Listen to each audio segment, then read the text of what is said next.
Shangambo is one of the most geographically remote districts of Zambia. It lies close to the border of Angola and untarmacked road.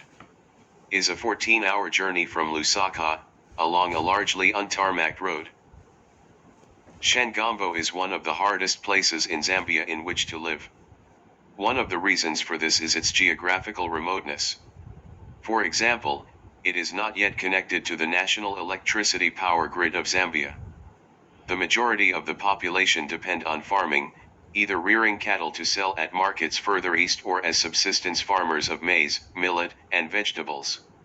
Over the past 20 years, weather patterns have changed dramatically throughout the countries of southern Africa. Farmers who have known for centuries when to expect the rainy season are now finding planning difficult. It is becoming impossible to predict year on year what the pattern of rainfall will be.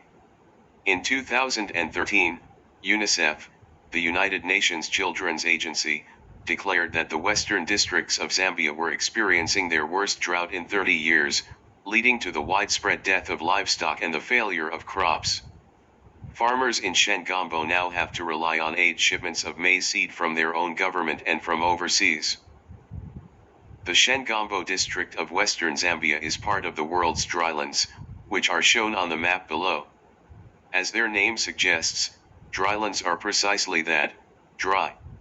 They all cover places like Shangambo that receive low annual amounts of precipitation in the form of rainfall or snow. More precisely, drylands are defined by the United Nations, UN, as having an aridity index of 0.65 or less. The aridity index is a measure of the ratio between average annual precipitation and total annual potential evapotranspiration. It is calculated by dividing the average annual precipitation, mm, of a place by the potential evapotranspiration of that place, also in mm.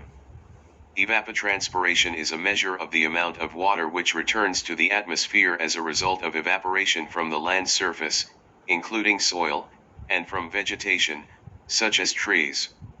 In almost every place in the world this calculation will generate a number between 0 and 3. The lower the number, the more arid or dry the place is. There are 4 categories of dryland in the world. 1 in 3 people live in dryland areas, which cover 41% of the world's land surface.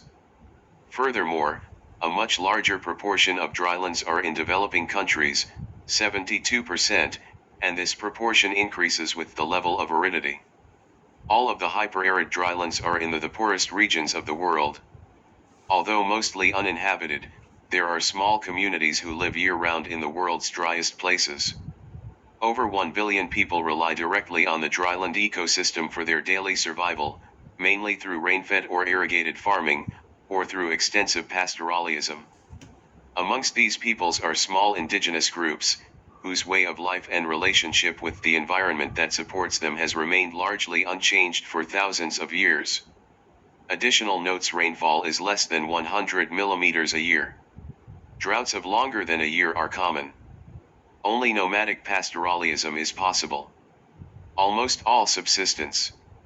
Generally, rainfall does not exceed 200 millimeters a year. Some irrigated crops are grown but mostly extensive livestock farming. Largely subsistence. Rainfall does not exceed 800 millimeters a year. Mostly mixed cattle rearing with staple arable crops. Sufficient rain for extensive commercial crop growing, but rainfall is highly seasonal and long dry periods can occur. Some of the world's biggest cities such as Cairo and New Delhi are found in the world's drylands.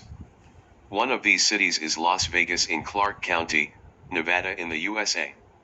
Established in 1905 in the Mojave Desert, today the city has a population of 600,000, with 2 million people living in the wider Las Vegas metropolitan area. Its population increased by 66% during the decade 1990 to 2000 alone, which made it America's fastest expanding urban area. The residents, together with the 40 million tourists who fill the city's hotels each year, are almost entirely dependent on the Colorado River basin for their water. Only 15% of the water the city requires is extracted from underground aquifers. Just outside the city, The Hoover Dam was constructed between 1931 and 1936 to create Lake Mead in order to supply Las Vegas water needs. Today, the city of Las Vegas faces a major water supply challenge which could result in it becoming just another abandoned desert ghost town in the future. "This was all underwater," said Pat Mulroy, the general manager of the Southern Nevada Water Authority. "I mean, boats were everywhere. There was a whole marina here." Mulroy said that the drought began 14 years ago. Satellite photos show the Colorado River, which feeds Lake Mead, is drying up, so the lake is rapidly shrinking. Islands are growing, and boats are floating far from where they once were. "It's a pretty critical point," Mulroy said. "The rate at which our weather patterns are changing is so dramatic that our ability to adapt to it is really crippled." 17 The bathtub ring is going to get bigger. Lake Mead is expected to drop at least another 20 feet this year. If it does, that could trigger automatic cuts to the water supply for Nevada and Arizona. Geographers recognize the process of desertification as one of the greatest environmental and development challenges confronting the world in the 21st century. The UN estimates that as a result of desertification, 24 billion tons of fertile topsoil disappear from around the world every year, soil which could have supported the growing of 20 million tons of grain. The UN also projects that increased desertification over the next 25 years may reduce global food production by up to 12%, whilst the population of the world will increase by at least 1.5 billion in the same time interval. Desertification is a root cause of poverty amongst people in many developing countries such as Zambia. Because the land in places like Shangambo has undergone desertification, it can no longer support as many people as it previously did. As a result, the outmigration of young people to scrape a living in nearby towns and cities is common. In total, 110 countries across 6 continents are vulnerable to desertification and its effects. One country in each continent with a very high level of desertification vulnerability, Spain in Europe, for example. Overgrazing is the main cause of desertification worldwide. For thousands of years, people living in the dryland areas of the world moved with their small herds of domestic cattle, sheep, and goats in search of better grazing and water availability. This nomadic lifestyle stopped the land at any one location from being put under too much pressure. In modern times, the use of fences to control much larger herds has prevented animals moving in search of food and water. This has resulted in overgrazing and desertification. The situation has been made worse through the construction of boreholes and windmills at specific locations to bring water from underground aquifers to the surface to create waterholes. This allows animals to stay all year in places that were only previously grazed for just a few months during the rainy season. Consequently, they gather around the borehole and overgraze the surrounding area. In 1994, many governments around the world signed up to the United Nations Convention to Combat Desertification, UNCTAD, and committed themselves to taking action at a local level to restore degraded land and prevent desertification. Rather than encouraging high-tech solutions to the problem of desertification, the UNCTAD urged countries to use the knowledge and experience of land management possessed by indigenous peoples. Individual governments with degraded lands all around the world are now taking action on desertification. For example, the governments of Uzbekistan and Kazakhstan are working together to try to restore the devastation caused to the Aral Sea during the 1960s and 1970s when the area was part of the Soviet Union. The drying up of the Aral Sea is often cited as the greatest environmental disaster caused by mankind. The Aral Sea once covered an area of 68,000 square kilometers.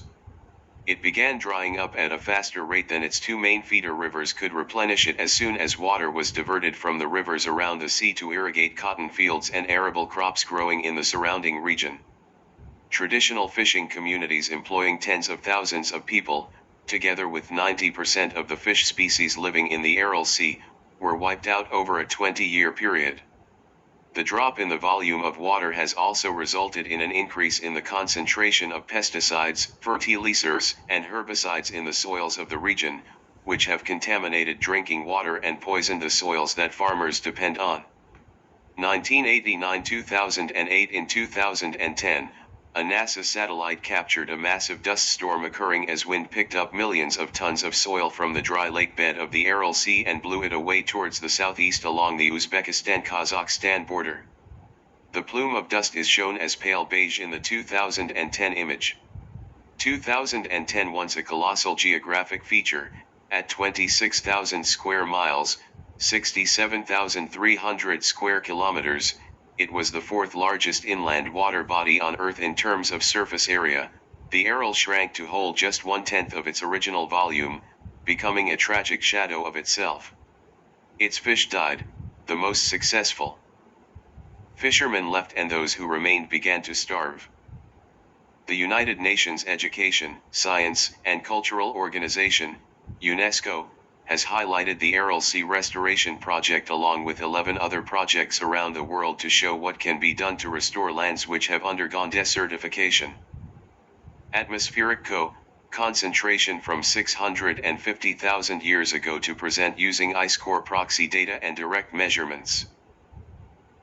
In Africa, carbon dioxide-induced climate change and desertification remain inextricably linked. In many African regions, the area suitable for agriculture, the length of the growing season and crop yield potential, particularly in arid and semi-arid areas, are expected to decrease. Climate change and desertification. World Meteorological Organization, WMO, in its 2013 annual report, the WMO highlighted the fact that the concentration of carbon dioxide, CO2, in the Earth's atmosphere had reached 142% of the level it was in 1750. In addition, its measurements showed that CO2 levels increased more between 2012 and 2013 than in any year since 1984. The report identified that this increase was due to reduced CO2 uptake by the Earth's biosphere, natural vegetation and soils, as well as to increased emissions, release of CO2 into the atmosphere. Along with methane and nitrous oxide, CO2 concentrations contribute to global warming, which is in turn linked to changes in rainfall patterns and more frequent extreme weather events, such as prolonged droughts and flash flooding, leading to land degradation and desertification. The Dartmoor-Myers project is an example of what can be done in countries outside the world's drylands to increase the ability of the planet's biosphere to absorb more carbon from the atmosphere. It has been estimated that 10 megatons of carbon are stored in the peat soils of Dartmoor, equivalent to an entire year of CO2 output from UK industry. If this peat, which has been forming for up to 10,000 years, is left to dry out and erode, then the carbon it stores will be released into the atmosphere, contributing to further climate change and desertification in places like Zambia. However, if the blanket bogs are kept in good condition, then their unique plant communities will continue to grow, forming layers of new peat and locking away existing carbon, as well as absorbing new CO from the atmosphere. The Environmental Education Kit on Desertification, produced by UNESCO. This kit is aimed at helping younger children around the world to understand the causes of desertification and the measures that can be taken by communities at a local level to prevent it.